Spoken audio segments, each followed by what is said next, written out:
Igbo nwe mmadụ mmanụ. Taa bụ Thursday 23rd November 2023. Anyị abịakwala ọzọ iwetara unu ihe emume anyị nke anyị kpọrọ ilu Igbo Proverbs. Aha m bụ Maazị Sugarman, onye ejikwanụ ọtọ bịrịbịrị makwanụ onye ube one of Africa wee mara. Onye mụ na ya nọ ụbọchị taa bụ lọlọ m Robota. Lọlọ, ngwa kelekwa ndị Igbo. Igbo ndị ọma na-ege ntị, ndewonu. Igbo ndị ọma na-ege ntị, ndewonu. Superb. You got it right. Okay, ilu anyị ji bịa n'ụbọchị nke taa bụ nke na-asị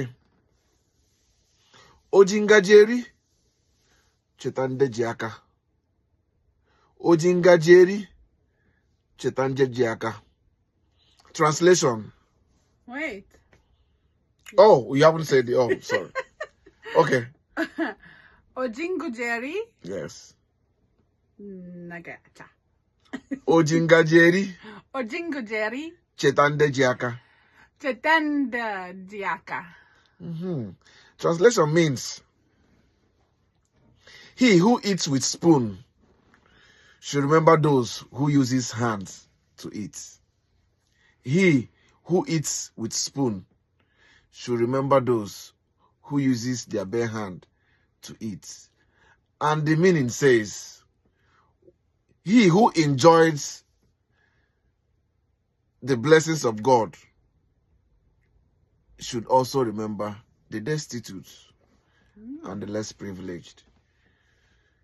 That is why Igbo people say, Óji Ngaji Eri, Chetekwa Ndi Ji Aka.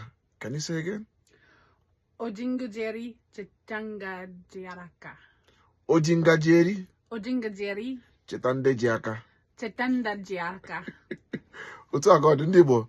M gwara unu ka ọ dịwazie unu emeela ndị nọnyere anyị n'ụbọchị taa. Ka emesịa nụ.